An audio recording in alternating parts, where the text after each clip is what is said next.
To the Cryosphere Pavilion, the last event on Saturday, the 6th of November, which was the Polar Oceans Day. Now, us humans often use the term we're poles apart, but we've learnt today that actually there's one interconnected ocean that connects every part of the planet. So we're really not poles apart, we're poles together. I'm Carol Turley from Plymouth Marine Laboratory, and it's a pleasure to moderate this event, which is a sort of summary event of today's marvelous series of events. It's about triple threats to the ocean. Could I have my first slide, please? Excellent. So it's a very simple slide, and it says it all. The extra heat in the Earth's system, 93% of that has already been taken up by the ocean, the whole ocean. And we heard today that a huge amount of that is actually taken up by the Antarctic Ocean. So the oceans are buffering the heat on land, the warming on land, but at a huge cost. It's melting the ice on land and sea. Simple physics. Sea level is rising, strangely enough, from all of that melted water. And there's freshening because of that added ice and added water. And this is causing circulation change, which is something that can be very, very serious. And it's also melting the permafrost on land. That is actually adding carbon and water to the local environments, which is increasing acidification, it's increasing the freshening, and it's having an impact on the people that live on that land. The extra CO2 from the atmosphere, there's 30% of the CO2 that we've admitted already to the atmosphere through burning fossil fuels. That's us, humans, burning fossil fuels, has already been taken up by the ocean. So that's causing ocean acidification, another threat. And all of these threats have these knock-on impacts to ecosystems and also to human well-being. And it won't just be the local communities who will hear from. It will be everyone on the planet will have it suffer from what happens to the ocean. So here's our planet with our ocean, and these are just some of the impacts on the ocean. Warming, acidification, melting ice, sea level rise, freshening, ocean circulation, and melting permafrost. There's changes in nutrients as well, huge number of different things. And of course, the impacts will be on the ecosystems. And of course, the reason why we're here is this. Every single one of these is relevant to CO2 emissions. And that's why we're here. And this is relevant to the UNFCCC Article 2. Thank you. My first speaker, I don't claim to own these lovely people, but the first panelist is Bea Berks. Bea is a physical oceanographer, and she's interested in ocean circulation, which is something I talked about a minute ago, in the subpolar North Atlantic and European continental shelf, and its role in the whole climate system. She currently also has a role as the Marine Scotland Science Climate Change Lead, with an interest in the impacts of climate change on the marine environment, the climate adaptation required to address these, and how activities in the marine environment could support the transition to a net zero society. Welcome, Bea, the floor is yours. Thank you very much, Carol, for that lovely introduction. I think Carol's actually already given my whole talk, so if you bear with me, I'll give it again with a few more pretty pictures. The person who's taken and given me this picture is actually speaking next, probably, but the Arctic Ocean is changing, and I'm going to really focus for this kind of looking at the physics and how the ocean climate is changing. I'm really going to focus on the Arctic for this talk. And I just wanted to also say that I think there's been a wide recognition at this COP that the ocean is critical if we're going to address climate change going forward. So as Carol's already said, the increased greenhouse gas emissions have created an imbalance in the Earth system and energy has accumulated. And this great analysis by Carina von Schuckmann and colleagues has really shown that the vast majority of that energy has been taken up and is stored within our ocean. And so we can say that since the 1970s, that's been around 90% of the extra heat that's been taken up by the ocean. Now, that ocean warming is not taken up evenly distributed around the globe, and some ocean basins have seen more warming than others. I hope is the feedback in your systems? No? Okay. Heidi at the back, who's been great, just keeping me right there.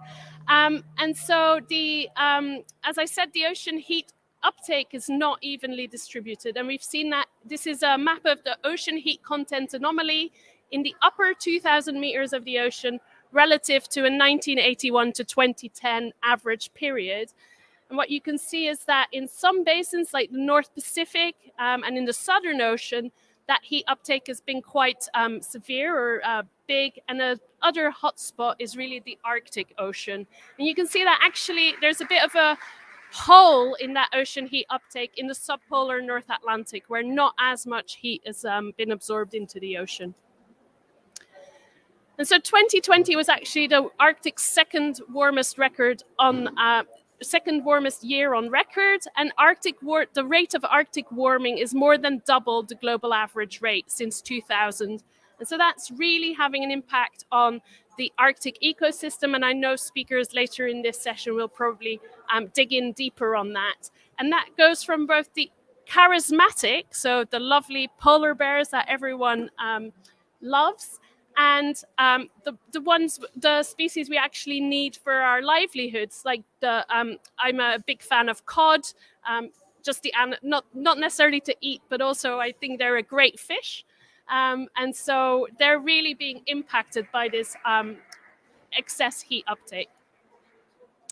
And what we know going forward is that if we really commit to the Paris goals and keep warming at 1.5 or 2 degrees, the excess heat in the Arctic will not be as severe as if we let warming go on and keep emitting greenhouse gas emissions. And so these are forecasts from the latest IPCC assessment report, the 6th assessment report.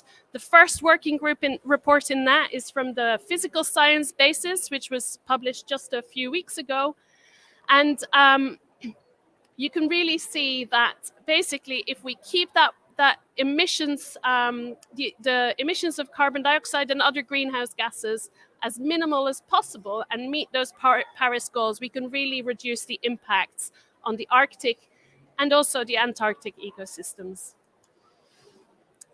And there's impacts on circulation change. So earlier today, I contributed to a session on what might happen in the Atlantic Ocean basin, because excess fresh water from the Arctic can actually potentially cause a collapse in the Atlantic meridional overturning circulation.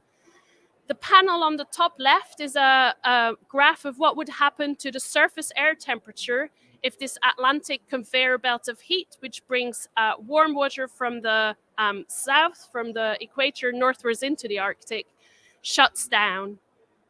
And this is work by Laura Jackson at the Met Office and colleagues. And if we have a smooth climate change, then what you can see happens in the British Isles is that actually the rainfall reduces, but by far not as much as if we have this sudden AMOC, so the Atlantic circulation collapse.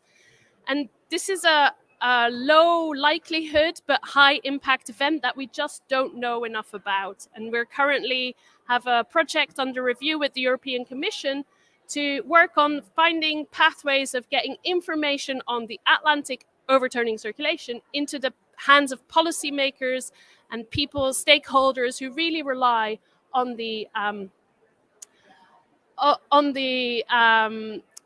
this transport pathway. And that's really to inform how we're going to adapt the sectors in the blue economy, which my directorate that I work in Scottish Government is very focused on. And so what we can see is that in future we'll also lose mass from the ice sheet. Warming will cause melt of the Greenland ice sheet, and depending on the future scenario that we choose, the pathway of the emissions, we will have much greater loss of ice sheet going forward.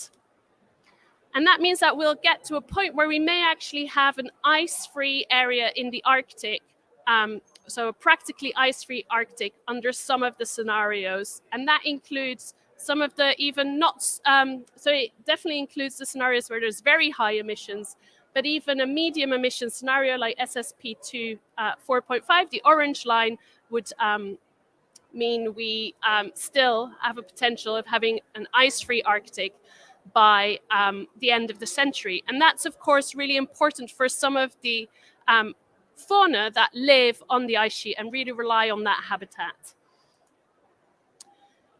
But that ice sheet loss, especially from the Greenland ice sheet, also has implications for sea level. And so globally, we'll see sea levels rise. And again, depending on our actions here today, and going forward, we can really limit how much global sea levels are going to rise. But sea level rise, again, is very regional. So even things which happen remotely to us will have very different impacts regionally. And that's recognized by the IPCC. So going forward, they've really committed to trying to provide information for individual regions so policymakers can start making decisions really for the topics that matter to their region.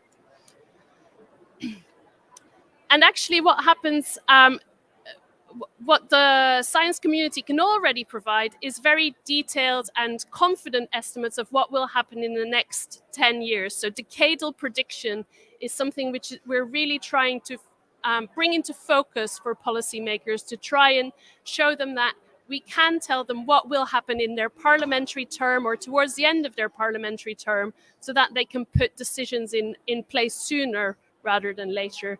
And the Hadley Centre and the World Meteorological Organization have really committed to making this information publicly available as well. And there's a web address there on the bottom for you to look at. And so just this is the summary figure from the IPCC special report on the ocean and cryosphere in a changing climate, which was published in 2019. It's one of the three special reports which also contributed to this sixth assessment reporting cycle. And you can really see in the ocean, there's some big changes already happening and projected to happen in future. Marine heat waves are increasing. We're seeing increasing sea level. And we're seeing increases in the ocean heat content. And the flip side, as Carol's already said, of the excess carbon dioxide is also that more carbon dioxide is being absorbed into the ocean, causing ocean acidification. And I know others in the panel will cover that. We're also seeing this oxygen loss. And that's really going to have an impact on our livelihoods. And so it's really a call to action that the ocean is central to the global climate problem, and we should really come together and take action here in Glasgow this week. So with that, I thank you very much. I think I'll hand back over to Carol, and thanks again for your attention.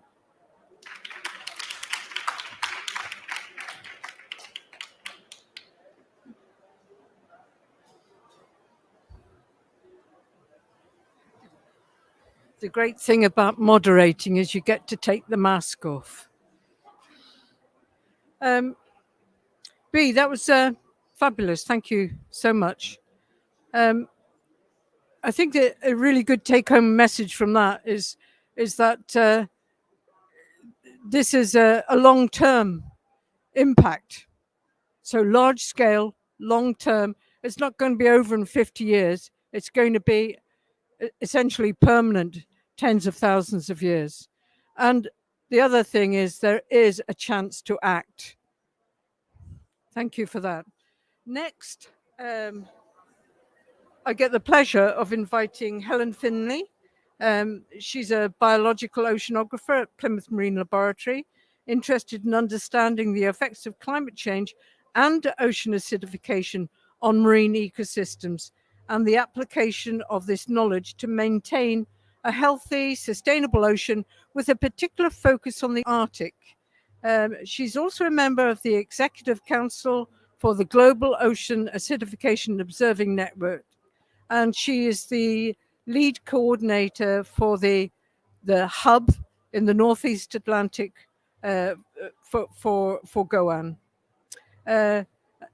And GOAN aims to establish accurate global monitoring of acidification, shared knowledge and capacity building to underpin solutions. Helen, thank you. You have the floor. Thank you very much, Carol. And I've just noticed it must be 6 o'clock on a Saturday because I've already got a typo in my title. That should be "and" instead of "an impact." There are many more than one impacts. So thank you for having me here today. I'm going to be talking a bit more about ocean acidification. That was a really great overview from B about the physical oceanography and the physical climate system changes that we're experiencing in the polar oceans now and going into the future. So just to get everyone on the same page, what is ocean acidification? Well, the oceans naturally take up carbon dioxide from the atmosphere. That carbon dioxide reacts to form part of the marine carbonate system.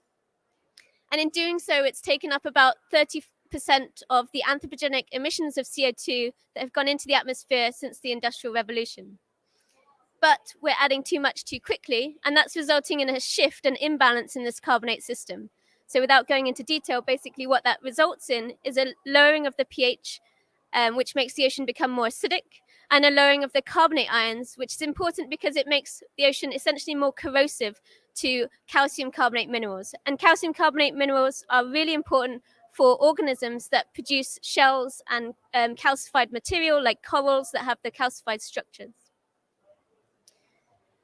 We know ocean acidification is already happening. We can see this in some of the results and the observations that we have across both the Arctic and the Southern Ocean. We can see across transects that if we look through different time slices in the Arctic, then we see a change in the ocean pH.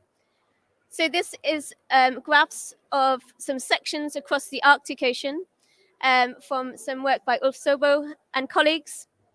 And what it's looking at is really showing the color change represents a change in the pH conditions relative to 1996.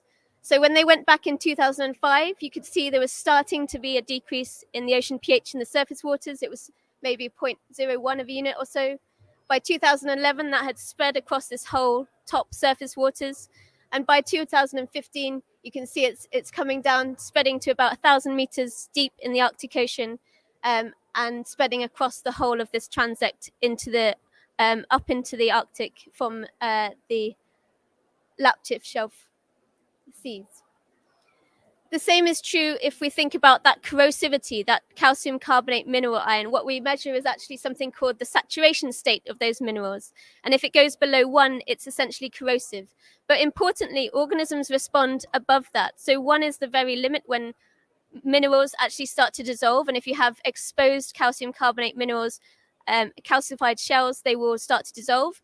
But many organisms respond at a higher level, at 1.5 or 1.7. So it's a gradient. It's not just a cutoff at 1. But already, again, these are similar maps, exactly the same. You can see in the blue means that there's been a decrease in this calcium carbonate, this saturation state. And the waters essentially are becoming more corrosive in the Arctic Ocean already today. So this was 5 years ago already, and they're going back again I think they went back last year, so there should be more data from these same transects. And similar results are available in the Southern Ocean.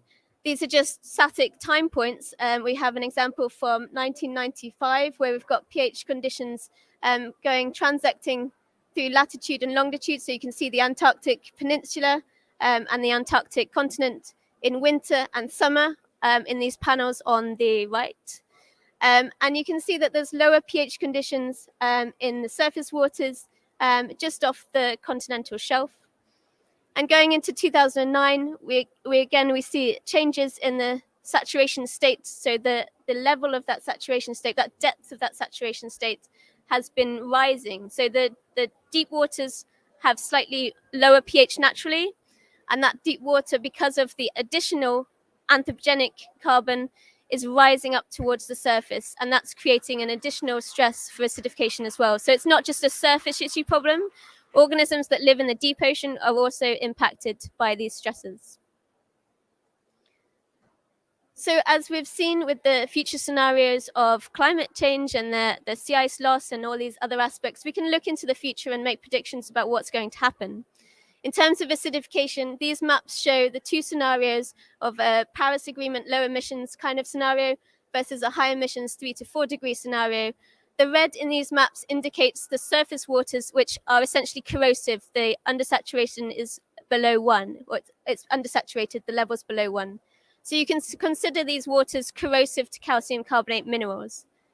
You can quite clearly see, it's pretty obvious that if we stick to these high emission scenarios, all of the Arctic Ocean, all of the Southern Ocean is going to become corrosive to these minerals by the end of the century, all year round.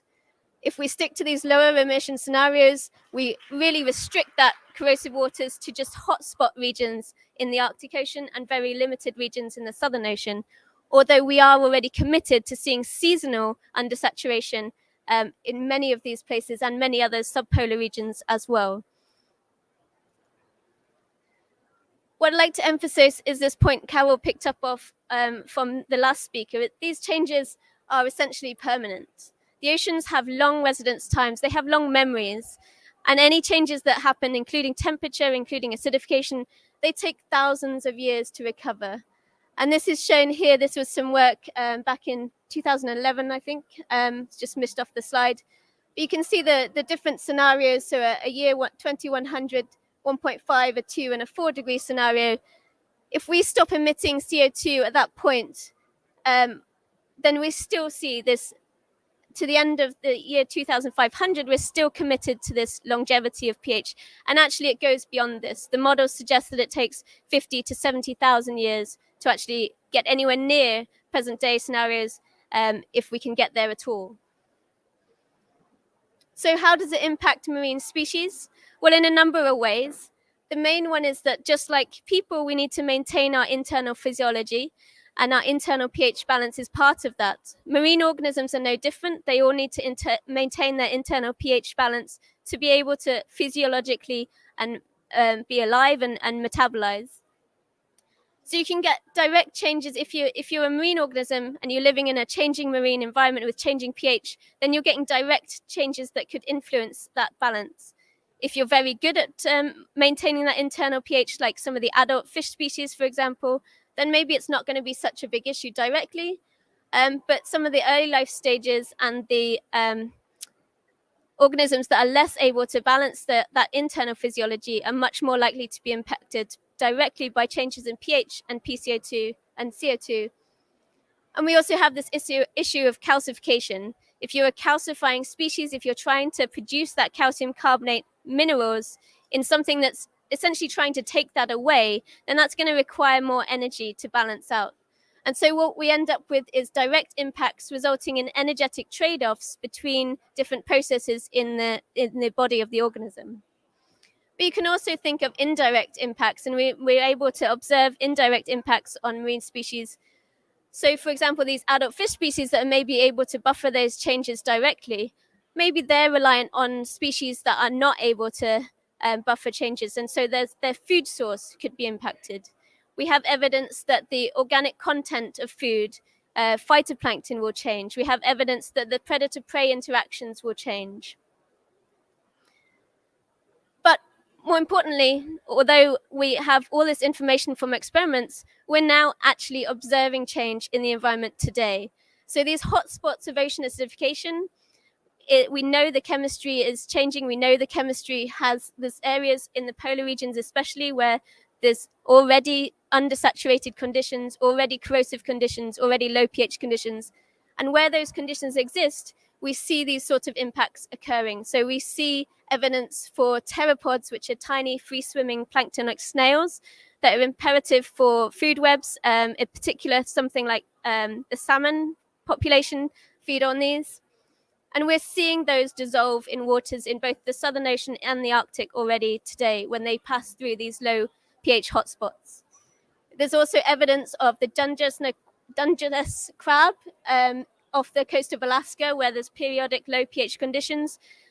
The larval skeleton is actually dissolving in some of these conditions, and that's also impacting things like their sensory development and their ability to the mechanoreceptors. So it affects how they're actually able to sense the environment as well. And we're also observing things like reduced calcification rates. So we have phytoplankton called coccolithophores, which are the plants of the ocean, the tiny microscopic plants. Coccolithophores are a beautiful phytoplankton that produce these calcium carbonate lifts, and they are also showing reduced calcification rates in the Southern Ocean. So we know that we know that the chemistry is changing. We know that we can expect to have lots of different impacts on individuals. That manifests itself up into populations, and it will affect food webs. So both the Arctic food web and the Southern Ocean food web are at risk from some of these changes. And we expect, although it's very difficult to predict exactly how that will manifest, we can say with very high confidence that the food webs are not going to look the same as they are today. We expect to have perhaps increased primary production because of the changes in the light regime. The loss of sea ice might result in increased light being available to make these photosynthesizers grow more, but we don't expect perhaps a size shift in these species. So that's the bottom of the food chain. We expect secondary consumers, these herbivores, to be impacted either directly or indirectly by changes in nutrients and the associated impacts with the phytoplankton. We expect to see changes in size of organisms because of the changes in the nutritional status as it goes up the food web. And we expect to see perhaps direct impacts on these benthic calcifying species, in particular sort of the clams, the oysters, the mussels, things like that. And finally, we expect to see on all life stages, on all aspects of the food web, impacts on early life stages, but in particular, things like the fish species, the higher predators could also be directly impacted in those early life stages. And we expect to see predator-prey interaction changes. So the food webs that we know exist in the Arctic and the Southern Ocean today are not going to be the food webs that we see in the future. So I just want to end there by saying it's not all doom and gloom. We are at this juncture in our future now where we can make a difference to how this is going to be. We can mitigate these impacts for ocean acidification. We have to reduce emissions. We need to stick to these low emission pathways. And I hope that was clear by the stark contrast between the high emissions red in the polar oceans versus the low emissions. But we can manage co-stressors. As you've heard, there's so many impacts going on. Ocean acidification is just one of multi-stressors that are happening. And if we can manage as many of those as possible, especially in local, regional systems, then we have a chance of mitigating the worst cases of ocean acidification. We need to protect and increase our habitat and biodiversity, and we need to invest in science, partnerships, and community development and education. Thank you.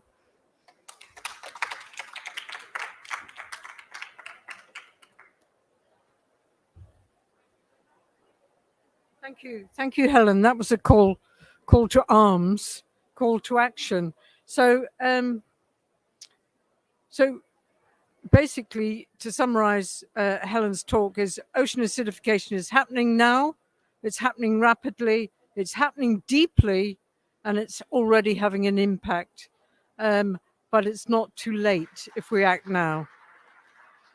So, our next speaker is Sean Henley.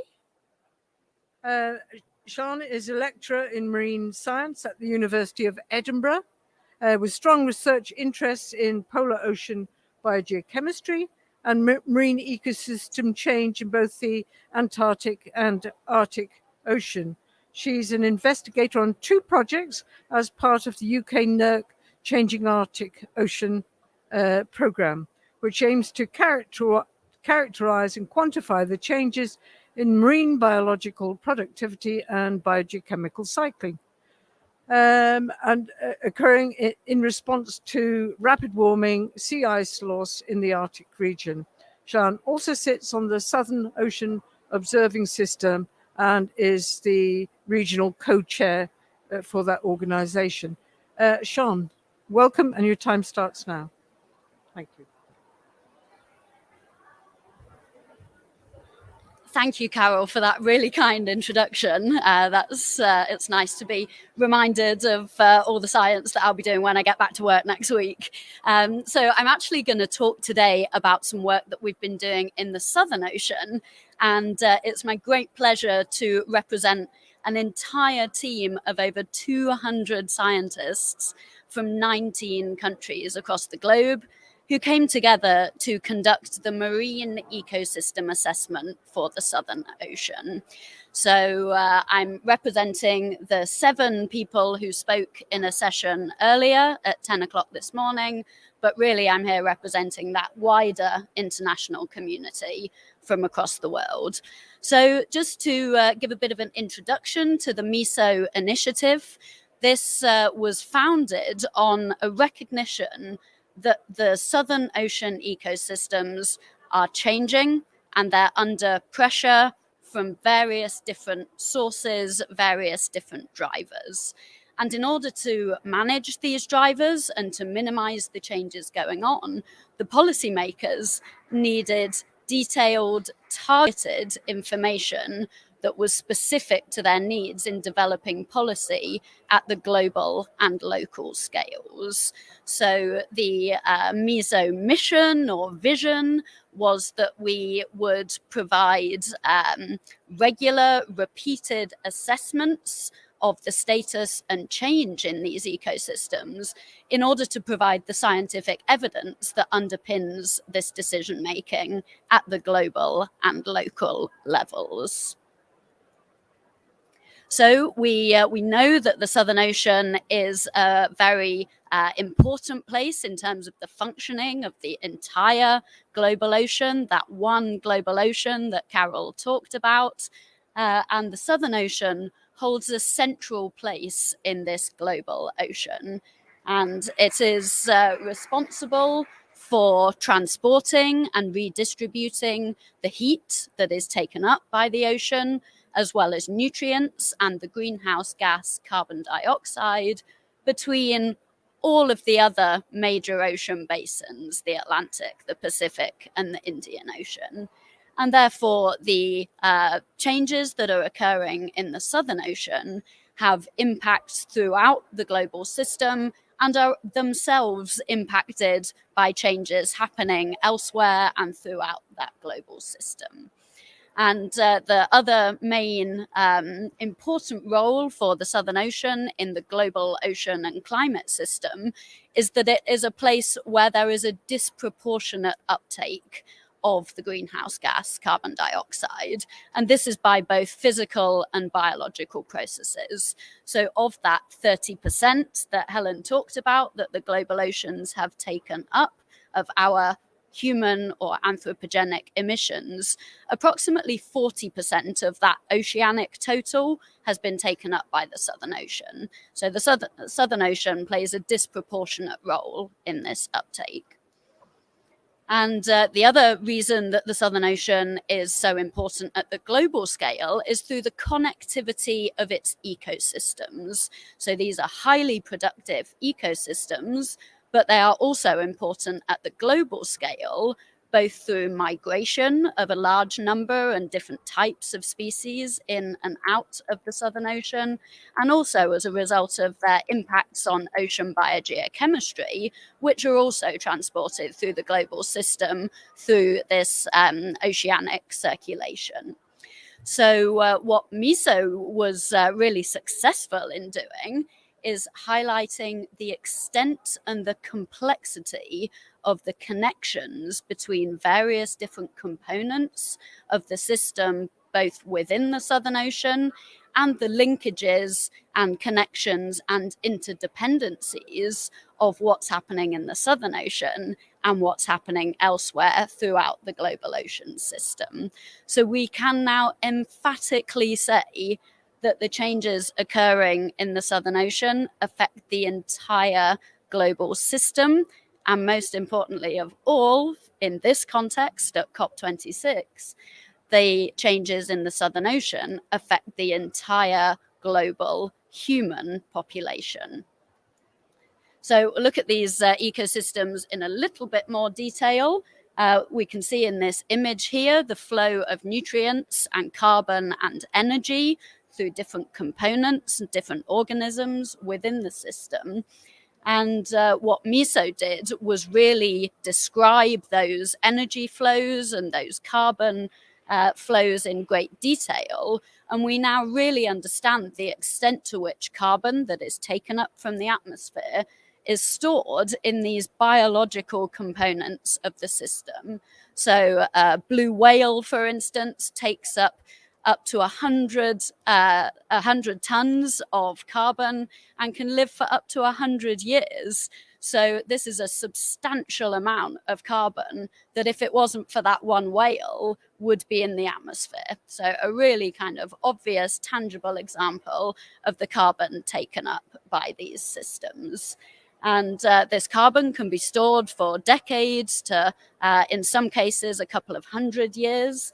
And this enables us to say that the Southern Ocean ecosystems are fundamental in regulating Earth's climate system.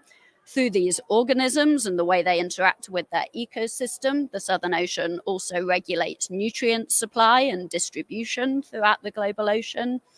And it underpins global biodiversity and underpins food security for human populations in a large number of parts of the planet.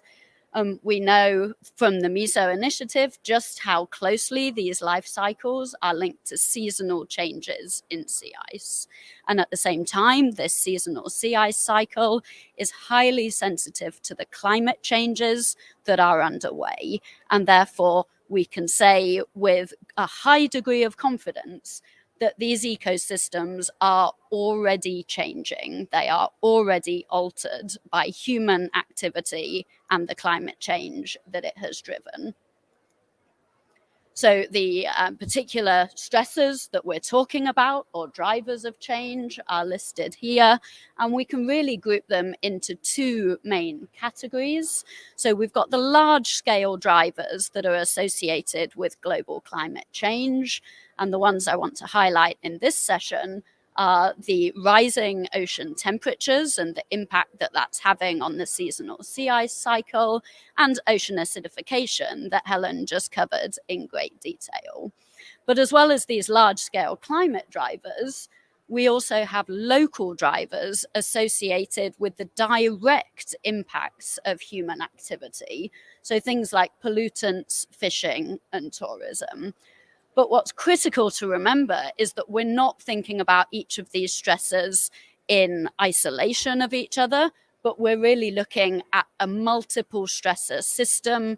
So how these stressors interact with one another and how different organisms and components of these systems respond to these different changes over different scales of both time and space.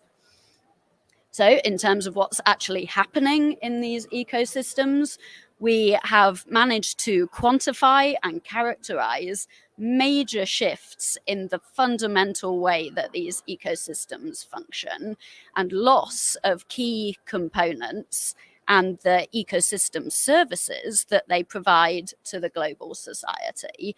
So as Angus very aptly pointed out in a session earlier in today, we're seeing a change in the distribution and productivity of Antarctic krill, which provides the primary food source for the rest of the food web. So changes in Antarctic krill have severe consequences for all of the higher trophic level organisms like the whales, the seals, and the penguins. And as a result of these changes in krill and the changes in the seasonal sea ice cycle, we're finding that a large number of organisms, like the Adelie penguin, are having to change their behaviors, their ranges, and their distributions, with also a loss of productivity and abundance of these key species. And we're seeing particularly rapid changes in the benthic or seafloor ecosystems, which are particularly sensitive to warming and ocean acidification. So we see that as a result of these shifts and these changes in the ecosystem, we're seeing a compromise or an undermining of the ecosystem services provided. So biodiversity, food security, nutrient supply, and climate regulation. And as climate change and other human drivers increase, both currently and into the future, we're seeing that these ecosystem services are placed under increasing risk. And at the same time, human activity within the Southern Ocean itself is also increasing, which is increasing demand for these ecosystem services. So we've got a double effect of increasing demand and increasing risk to these societal benefits from Southern Ocean ecosystems. So in order to safeguard these ecosystems, we need global policy on climate change mitigation. And that is what we need at this COP26 meeting. We need concrete commitments with tangible, realistic actions to limit warming to a maximum of 1.5 degrees, to enable us to ensure the sustainability of the Southern Ocean ecosystem and the societal benefits that they provide at the worldwide scale. And at the same time, we need to foster resilience within the Southern Ocean itself, and to preserve these ecosystems, provide refuges for these species that are under stress, and aid recovery of the changes that have already occurred. And this requires local and regional management and conservation efforts, such as marine protected areas, which need to be precautionary to take account of climate change as it continues to proceed, and the uncertainties in the system.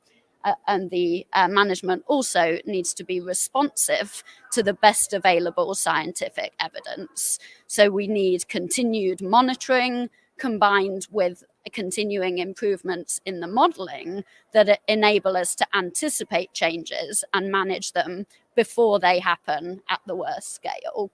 So to finish with, this is my final slide. I hopefully managed to convince you that Southern Ocean ecosystems are globally important and support globally important ecosystem services that the entire global population is reliant on.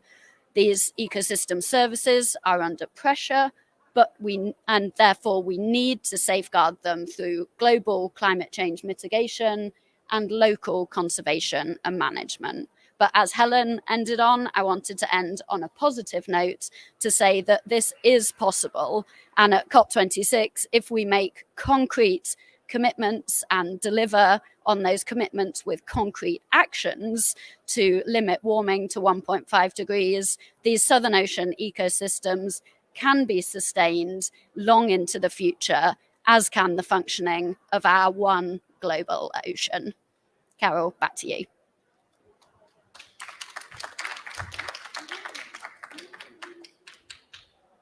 Thank you, Sean.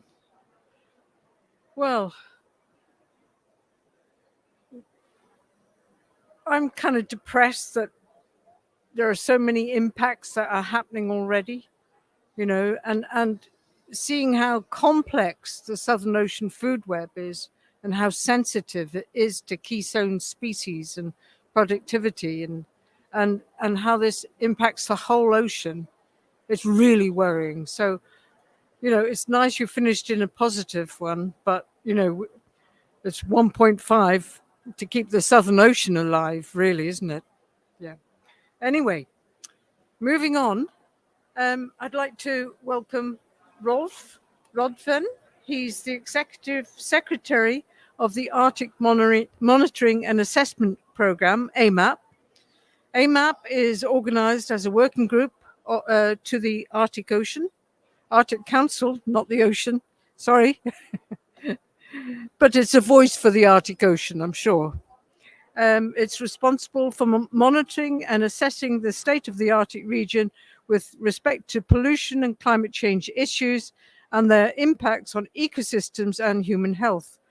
Rolf has authored several scientific papers on Arctic ecology, often related to impacts of climate change in systems ranging from seaweed, agriculture, seals, moose, and reindeer. So, quite a varied experience. Rolf, we look forward to your intervention. Thank you.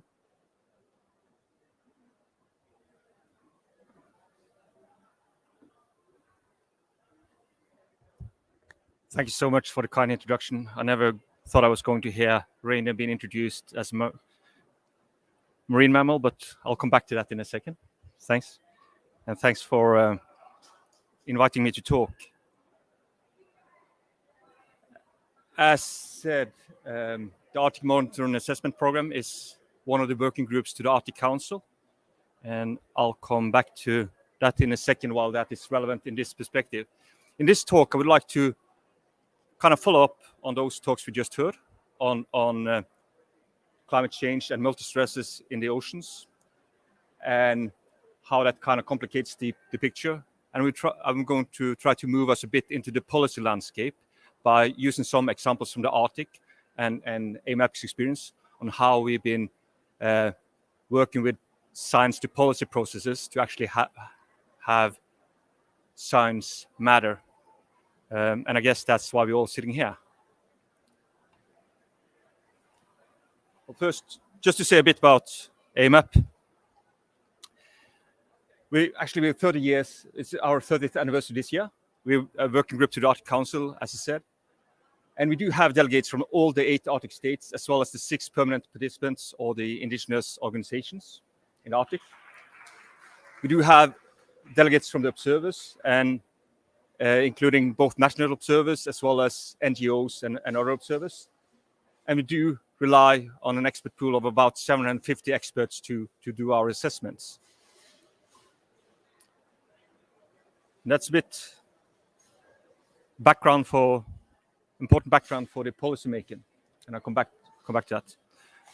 What we do deliver is scientific assessment reports on about a couple of hundred pages, as they often become. However, we do know that these kind of reports are kind of hard to digest for a policymaker. So we do summarize them down to summary for policymakers on 15 to 20 pages of a scientific summary, not negotiated, pure scientific summary, as well as a one page of recommendations. The picture here shows the reports of the summary of policymakers we delivered for the Arctic Ministerial meeting in May this year in Reykjavik. And they range from climate change, contaminants, human health, as well as litter microplastics. So just to kind of revisit some of the topics from the last lecture, but with an Arctic perspective. The key findings of our reports this year is, as we already heard, the Arctic is getting warmer and it's getting wetter. So we actually state in our reports, so we kind of take one step beyond the IPCC report. We said the climate change is actually, the warming is taking place 3 times as fast, or closer to 3 times as fast in the Arctic compared to the global average. We used to say twice. It's getting wetter all over the Arctic. As we already heard, the sea ice is melting, so we already lost about half of the sea ice within the last 43 years. And the same for the extent of sea ice. The extent have been reduced by about the same amount. And this have led to as we just heard Sian present, increased human activities in the Arctic, both through fishing, through salmon farming or fish farming, through tourism, which also in some cases affect marine mammals, for instance, through whale watching, as well as through exploitation of oil and gas and mineral resources in the Arctic. And we often define, I mean, for all of us that have been up to the Arctic, know that the ice edge is a rather vague boundary, and it's a boundary which is easy to move by political decisions. So again, to sum up, the ecosystems are experiencing a rapid change, both in productivity, seasonality, distributions, and interactions. And just to put one extra, we're talking about triple threats, but I'm going to make it a bit quadruple. So all these changes also affects pathways, deposition, and uptake of contaminants in the Arctic. So climate do affect it by both by changing the pathways on how contaminants are transported up in the Arctic through airways or through sea currents, how it's deposited by through precipitation, for instance, on glaciers, and how the melt of glaciers actually remobilize those contaminants deposited on glaciers and move them into the waters. The same goes for permafrost thaw, which remobilize mercury and let the mercury flow out with the rivers into the oceans. And then, of course, as I said, we have increased human activity, which are kind of local points of local points of contaminant resources, sources. Yeah, and not to forget also sea ice by being there represent a barrier for the exchange of air or contaminants from air to sea. So by a melting sea ice and increased waves, it also increases the flux of contaminants into the sea. And this will continue, as we already heard. The models we are presenting in our climate change report reflects what's just been represented. We do see we will see a rise in air temperatures for the next 80 years. So then, and I'm so glad you introduced reindeer as marine mammals, because I come back to them now. So what is then the way ahead? How do we move this into the policy landscape? And even though reindeers are bad divers, they're quite good swimmers, I have to say. Well, I would like to use 3 examples from the Arctic Council or from AMAP's work to illustrate how the science to policy process works, and some challenges and some possibilities when it comes to that. First, I would like to just reiterate this slide from Marcus Carsten. He presented this the other day about how new norms are institutionalized by first needing a definition of a problem. You need a metrics, the measurements, and then you need to kind of elaborate the policy process before it's come into regulation and institutionalization.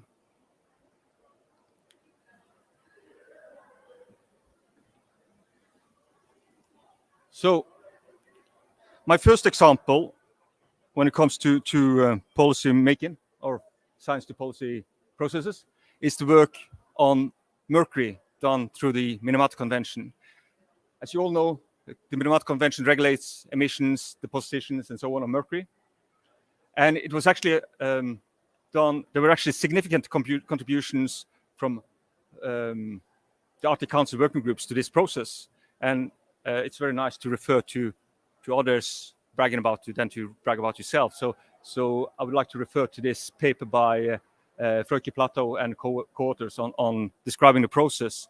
And what they describe as successful criteria of the process was, well, first and foremost, The feeding in of data was done through the joint work by AMAP and UNEP in their global mercury assessment from 2008 and so on, where Arctic data fed in mercury levels and trends, showing that what we thought of as a pristine environment in the north was really not that. Due to airways and seaways, the Arctic works as a sink for contaminants. So the levels of contaminants were rather surprising when they first introduced. A very important part of it was actually to show the levels of contaminants in human tissue, showing that Arctic inhabitants actually had 50 times the levels of mercury in their blood compared to people from the industrialized part of Europe or US or Asia. And also showing the ecosystem consequences of this, how it actually can affect the ecosystem and how contaminants are brought up through the food web, through the ecosystem, ending up in humans, and then stating the impact. And this led, of course, to the Minamata Convention, which was signed in 2013 and adopted in 2017.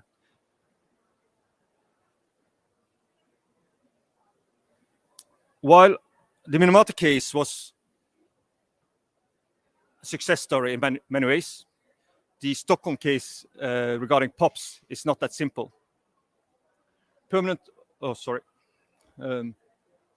organic pollutants is a range of compounds, and they're much more difficult to nominate as contaminants because contrary to mercury, which do have just a few different forms, POPs have so many.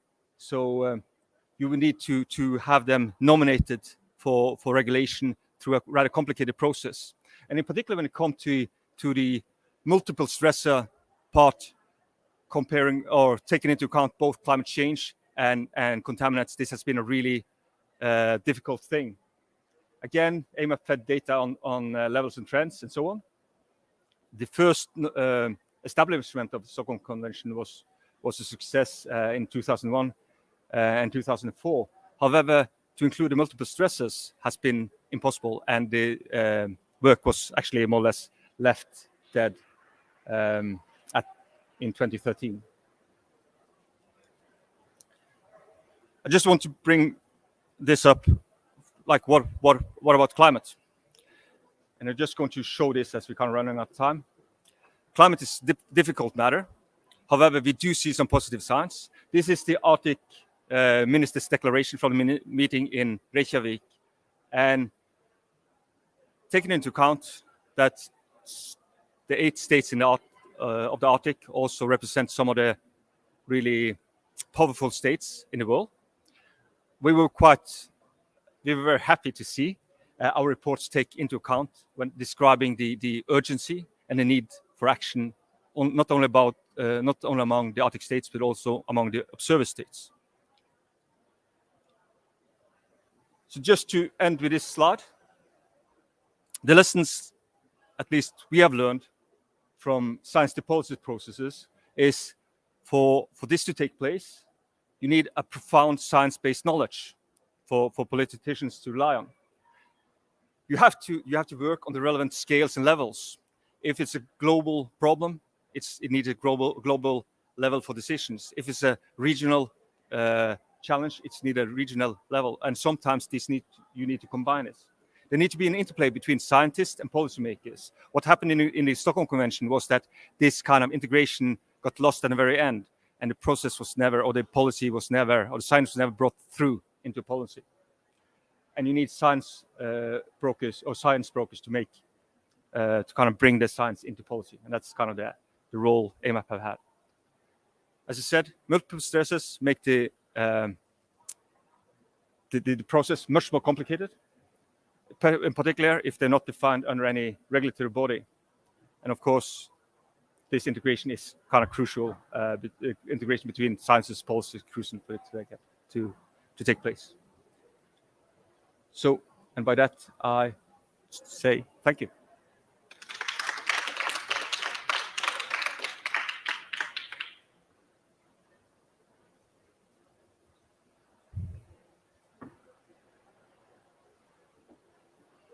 Thank you very much. My goodness. we've built on our stresses. Very interesting to hear about the metals and the contaminants. But one thing you did say, Rolf, which hit home with me, one among many things I should say that hit home with me, is that the Arctic is changing 3 times faster than the rest of the ocean. Now, we're all talking about the Paris Agreement and 1.5. It's actually not 1.5 for the Arctic, and we should all remember that. And that's something we're forgetting, and we're not using that message from the polar oceans. We're past 1.5, are we? About there. But, you know, it's something we're not knocking home. But I'll turn now to our final speaker. And it's our last speaker, but not least. This is Anne Nuorgam, who's a Finnish Sámi politician and the current chair of the United Nations Permanent Forum on Indigenous Issues. She's been a member of the Sámi Parliament of Finland since 2000. She has been working on reconciliation issues and now works as the head of the Sámi Council's Human Rights Unit. So, Anne, please, the floor is yours.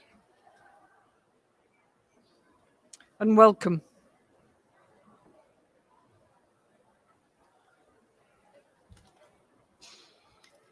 Thank you. And good evening. And here at the audience, there is one person who understands Sámi, Rolf. So I'm a Sámi Indigenous from the Finnish side, or from northern Finland. And I'm brought up in the salmon fishing family, brought up in a boat by my grandparents' parents. And so I'm going to talk about impacts. And I was thinking, impacts of what? I cannot say climate change because I'm going to speak about other issues also than climate change. So it was just impacts here. So, and then here we have a photo of reindeers, a reindeer, which are the most known cultural picture of Sámi. So for those who don't know Sámi, we are the only indigenous peoples in the whole of European Union, and we live in 4 different countries, Norway, Sweden, Russia, and Finland. And nobody has counted how many Sámi there are, but there is estimation that we are between 75,000 and 100,000. But at least in Finland, we are about 10,000. And the main livelihoods within the Sámi are the traditional livelihoods are reindeer herding, fishing, hunting, and gathering, and as well as handicraft of producing from handicrafts of all what can be found from the nature. And this is our area where we live. And then in this, why am I speaking about the constitutional recognition of the Sámi in the side event of polar oceans? And we come to that. But Sámi are recognized in the Constitution of Finland as an indigenous people. So we have cultural self-governance. And we have right to maintain and develop our own language and culture. And in Norway, Sámi are recognized as a population, but it equals to our recognition. And in Sweden, it's the most beautiful recognition of Sámi. Sámi are recognized as people, same way as the Swedish themselves. And what is the Sámi, the legislation on Sámi issues? And it can be classified into 2 different ways how the legislations are formulated in these 3 Nordic countries. And then, first of all, we have separate acts on Sámi issues, and they are about the Sámi parliaments, which are the elected bodies of the Sámi people in all these 3 countries. And then we have Sámi language acts. And also in Norway and Sweden, we have separate reindeer herding acts for the Sámi. And then in other issues, when it comes to the education, social and health, mining, and so on, we have sections on Sámi in different legislation laws. And I come from Tietnu, Teno river basin from the Finnish side. And as you know, the Tietnu river basin is one of the best Atlantic salmon rivers in the world. And I'm not boasting here. Most of you are biologists, scientists, so you know the facts. And this area here, Tietnu river basin, is the core area of the Sámi in the Finnish side. About the 70% of my municipality, my community, are Sámi. And the Finns started coming to our region about maybe 70, 80 years ago, after the Second World War. And the steady growth of the Finnish population continued, now being 30% in our municipality. And the Sámi knowledge, indigenous knowledge, it is essential in sustainable use of nature. And this is Tietnu Tana River, and here you can see the traditional boats, and then also our way of fishing, the traditional way. And we have weirs, gill nets, seines, drift nets, and rods and line we use to fish the salmon. And the Tietnu River was regulated, the fishing there, already 1873. So it's a really old agreement between Norway and Finland. And basically at that time, there were no other population than Sámi. So it's the Sámi fishing was regulated at that time. And it has been, but at that time, there were no articles on Sámi rights, just regulating our fishing. And it has been amended several times. And when the societies developed, and so at the 70s, tourists started coming in a larger crowds to our rivers to fish. And that was recreational fishing. So both Finland and Norway started selling licenses to the tourists for recreational fishing. And then about 6-7 years ago, there were 15,000 to 20,000 licenses sold annually. And that has led to a dispute between the traditional Sámi fishing and angling tourism. And because at the same time, the amount of salmon caught at the river decreased. So the new river agreements were negotiated, and the previous one was negotiated 1989, and the purpose of this agreement was to protect and maintain the natural stocks of fish, salmon, and inland waterfish in the water system of the Tana River in such a way that the diversity and production of nature will be maintained. And then what happened? Because there was the salmon stocks decreased. So the new agreement was negotiated, and it came into force 4 years ago. And in this new agreement, aim was to decrease salmon mortality with 30% by restricting different methods of fishing when you compare to the previous agreement. And what happened was that about the 70% of the restrictions were aimed at Sámi traditional fishing, and 30% to the tourism fishing. And of course, that created anger in our Sámi society. We were angry, but why were our rights reduced in such a huge way? And also those restrictions were given in such a way that our fishing for the other species than salmon was forbidden, for example, in the fall. And so the agreement had an impact that because we could not fish other species than salmon, they increased, the amount of other species increased in our in Tietno. And that meant that they started eating the small, whatever you call the, I'm not biologist, but they started eating the fish, small fish, salmon fish. And then that led to the growing decrease of the salmon. And the other species, the number of them grew. So we were not allowed to fish them anymore from 2017. And in this new agreement, the Sámi rights were not recognized, even though we have constitutional right to practice our culture, including the traditional livelihoods. So this is an example where Finland and Norway did not recognize the Sámi rights. And the decrease of the salmon led to the situation where Norway and Finland issued salmon fishing ban year 2020. And you know, we saw from the previous presentations that that was the warmest year of the ocean,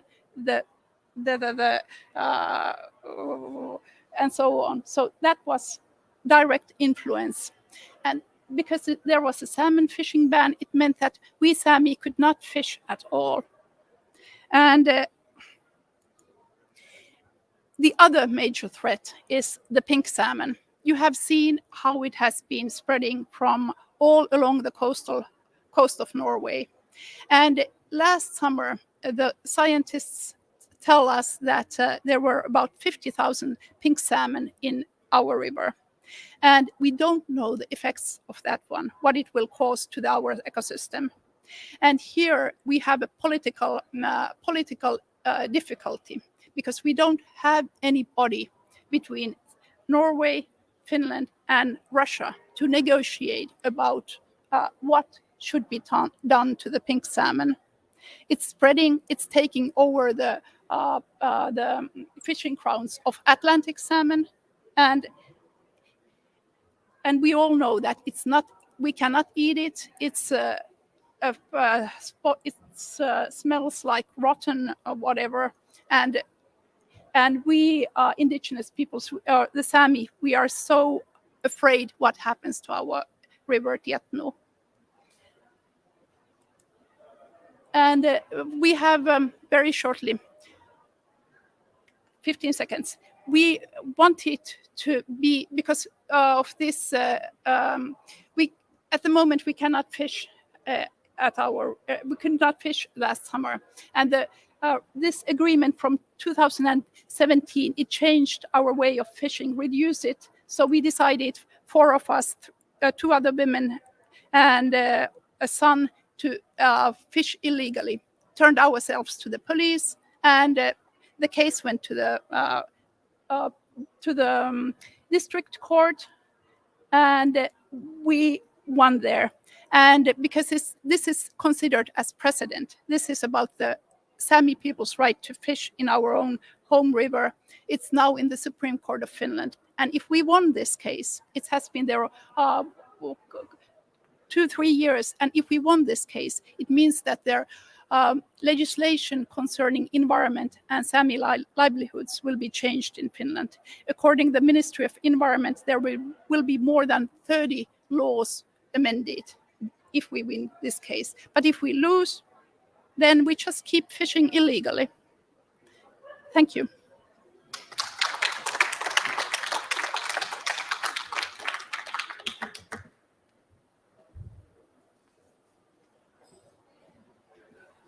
My goodness, Anne. My heart goes out to you, because you are in a sandwich between environmental change, human competition for a resource, when you were in perfect harmony and perfect balance with your ecosystem, living that way for hundreds of years, if not thousands. And now it's changed. The world's changing. And you, in a sense, you're, I feel, the example of what will come to many around the world if we don't control climate change.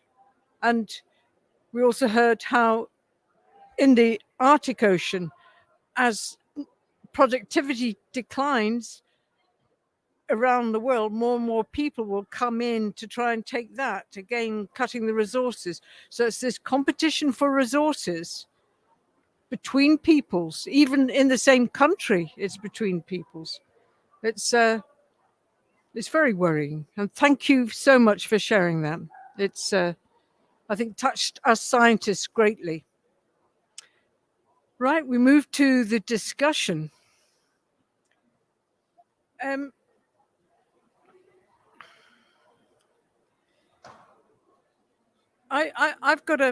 We've got 10 minutes. I've got a question. Is what can we do? What are the next steps? I'll give you time to think about it as you're coming up here. What are the next steps to achieving integrated science, nature, and people to policy action? So we can all do our science, but we need to communicate that better. I think the SIDS have done that really well. In the last 10 years at COPs, they went from the victims to actually leaders. And so I think those in the polar systems have to think of a way of communicating that better. So where's that leaves the science? What can the science do? If I had £50 million to spend on science that would help integrate not just the science, but nature and the people together, what would you spend it on? Or do you just say, put it into something else totally? Okay, do come up. You've got a couple of microphones here.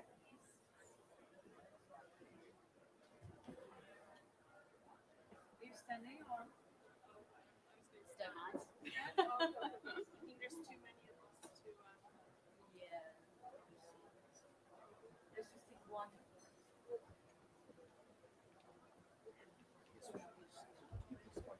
Sorry, it's just one. Pass it if you want. I guess you would like this one.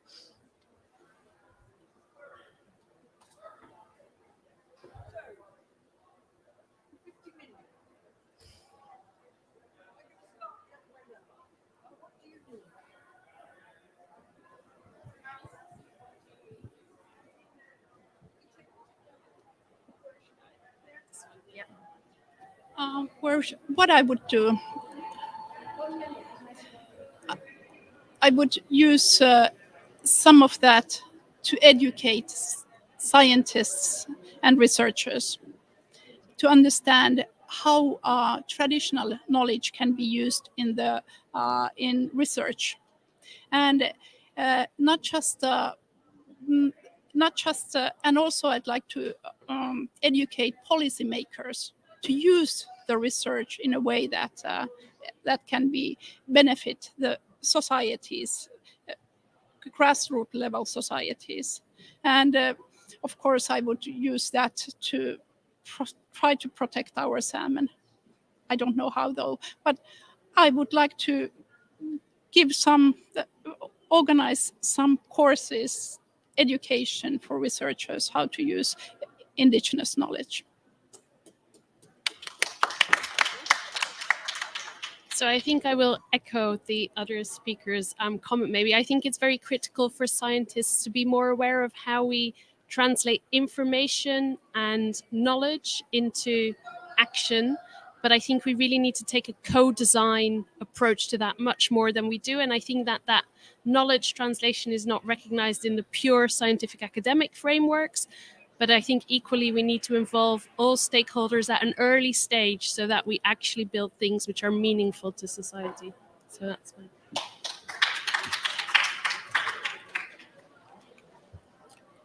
So B just said exactly what I was going to say. So I'm going to build on that some more to say that I would spend not 50 million, but it would be the start of my spending of 50 million to get all stakeholders around the table. And I think this is particularly relevant for the Arctic, but also for the Southern Ocean. The stakeholders are different, the needs are different, and the objectives are different. But as a scientist and talking on behalf of the entire science community, I don't think it's out of place to say that we're very good at doing the science that we want to do and handing it to people that we think it will be useful for. We're not so good at listening to what other stakeholder groups want and need and striking that balance between the science that's feasible and what people actually want and can make use of. So in the Arctic context, I would get all of the stakeholders around the table in an equitable, inclusive way. I would do the exact same thing for the Southern Ocean community. The stakeholders would just be different.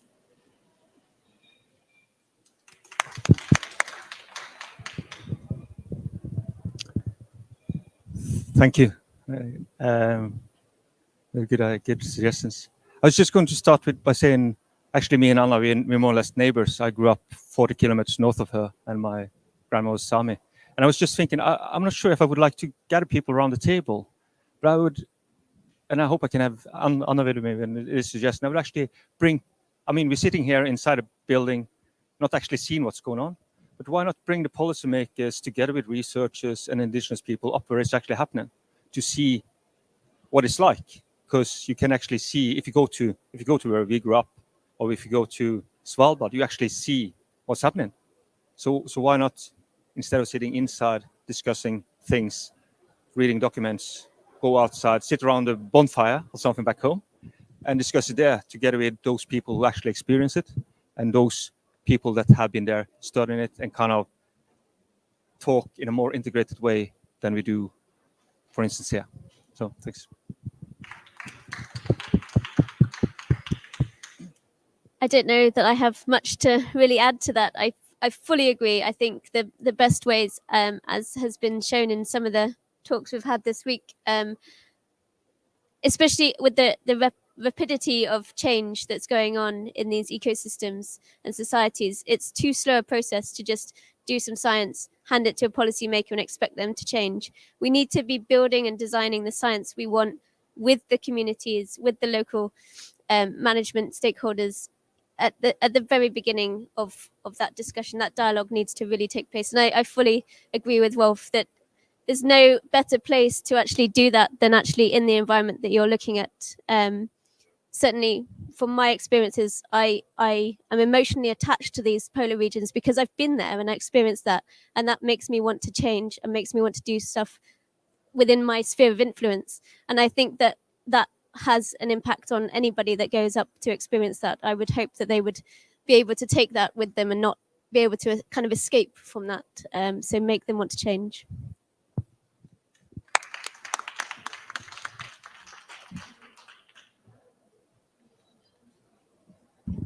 Thank you, all of you.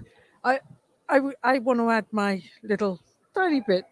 On here, a fabulous report. On here it says, we cannot negotiate with the melting point of ice, which is true. But you also cannot negotiate with the ocean heat content, and you cannot negotiate with the carbonate cycle, that is ocean acidification. But I also think that I really, really think that the polar folk, communities, researchers, stakeholders, what an awful word, stakeholders, these are people, aren't really getting a clear message over. It's so strong. So I think you need to put something more into selling this message, because the SIDS have done that really well, and there's a gap here, and I think you need to fill that gap, because your arguments are so very clear. You really are at the center of climate change. You're taking the heat, the carbon dioxide, and all the ice from all the water from melting ice, and it's filling the ocean, it's filling the polar oceans, it's affecting the ecosystems in a way that it's not touching other parts of the planet. So I think you need to think about messaging as well as everything else, bringing people together.